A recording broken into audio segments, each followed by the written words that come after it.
আসসালামু আলাইকুম ওরহমতুল্লাহি ওবরাকাতুহু।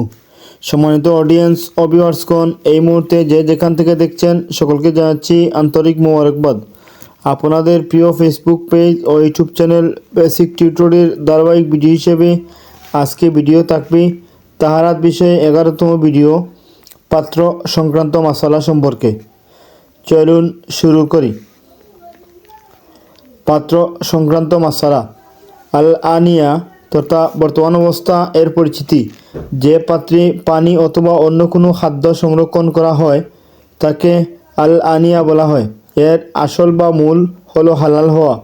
এর প্রসঙ্গে আল্লাহ রাব্বুল আলামিন বলেন, হুয়াল্লাযী খালাকা লাকুম মা ফিল আরদি জামিআ,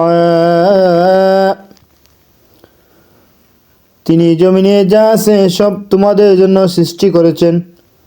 অর্থাৎ আল্লাহ রাব্বুল আলামিন জমিনের মধ্যে যা রয়েছে তিনি আমাদের জন্য সৃষ্টি করেছেন।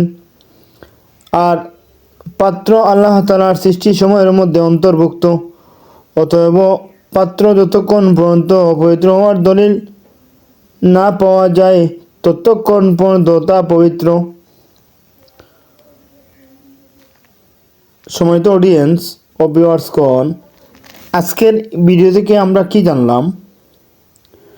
অর্থাৎ যে পাত্রের মধ্যে খাদ্য সংরক্ষণ করা হয় তাকে আল আনিয়া বলা হয়। এর আসল বা মূল হলো হালাল হওয়া। আল্লাহ রাব্বুল আলামিন সৃষ্টি জগতে যা আছে তিনি সৃষ্টি করেছেন।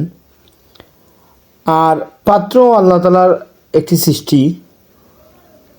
পাত্র যতক্ষণ পর্যন্ত অপবিত্র হওয়ার দলিল পাওয়া যাবে না ততক্ষণ পর্যন্ত পাত্র ব্যবহার করা যায়। আজকের ভিডিও থেকে আমরা যা জানলাম, আল্লাহ রাব্বুল আলামিন যেন আমাদের সকলকে জানার এবং মানার তৌফিক দান করেন, আমরা যেন সকলে তা মেনে চলতে পারি। আল্লাহ পাক আমাদেরকে তৌফিক দান করুন, আমিন। সম্মানিত অডিয়েন্স ও ভিউয়ার্সগণ, আপনাদের ভালোবাসা আন্তরিকতায় আমার ফেসবুক পেজ ও ইউটিউব চ্যানেল বেসিক টিউটর দ্রুত সামনের দিকে এগিয়ে যাচ্ছে।